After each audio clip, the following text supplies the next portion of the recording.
करने की जरूरत नहीं है। वह खुद ही एक शक्तिशाली महिला बन सकती है और उसके जीवन में वही प्रेम होगा जिसे वह ढूंढ रही थी। स्वामी ने यह भी दावा किया कि यह प्रेम एक आध्यात्मिक प्रक्रिया का हिस्सा है और उसे इसका पालन करना चाहिए।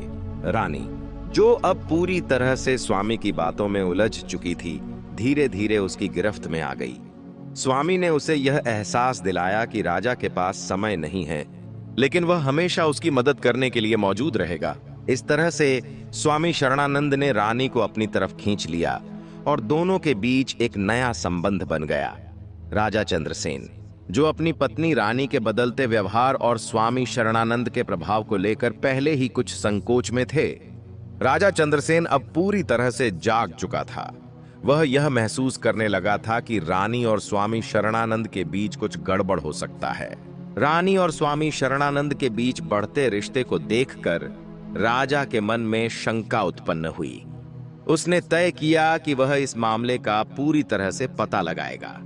एक रात जब रानी और स्वामी शरणानंद अचानक महल से गायब हो गए, राजा ने अपनी खुफिया जानकारी जुटाने शुरू की। उसे पता चला कि रानी और स्वामी शरणानंद दोनों जंगल की ओर भाग गए थे। यह सुनकर राजा को गहरा झटका लगा।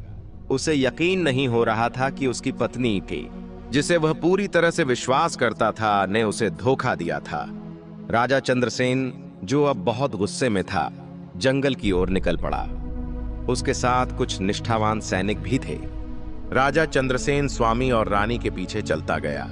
रास्ते में उसने कई सवाल किए, लेकिन उसके मन में सबसे बड़ा सवाल यही था, क्या रानी सचमुच स्वामी शरणानंद के प्रभाव में आ गई थी, या फिर उसने जानबूझकर इस रास्ते का चुनाव किया था। जंगल में पहुंचने के बाद राजा चंद्रसेन ने अपनी पत्नी और स्वामी शरणानंद को देखा। वे दोनों एक जगह बैठे थे और रानी के चेहरे पर एक अजीब सा आत्मविश्वास था, जो पहले कभी नहीं था। स्वामी शरणानंद, जो अब राजा को देख चुका था, ने खुद को पूरी तरह से नियंत्रित किया और कहा, राजा चंद्रसेन, आप हमसे बहुत दूर हैं। यह यात्रा, यह आध्यात्मिक मार्ग आपके लिए नहीं है। आपकी पत्नी ने समझ लिया है कि उसका असली मार्ग क्या है। राजा ने गुस्से में आकर कहा, तुम्हारी सारी बातें अब साफ हो गई हैं स्वामी। तुम्हारा असली चेहरा सामने आ चुका है। तुम केवल अपनी शक्ति बढ़ाने के लिए लोगों का शोषण करते हो। और मेरी पत्नी रानी, क्या तुमने सच में सोचा था कि मैं यह नहीं देख पाऊंगा? राजा चंद्रसेन की यह बातें सुनकर रानी, जो अब भी स्वामी शरणानंद के प्रभाव में थी, चुप रही।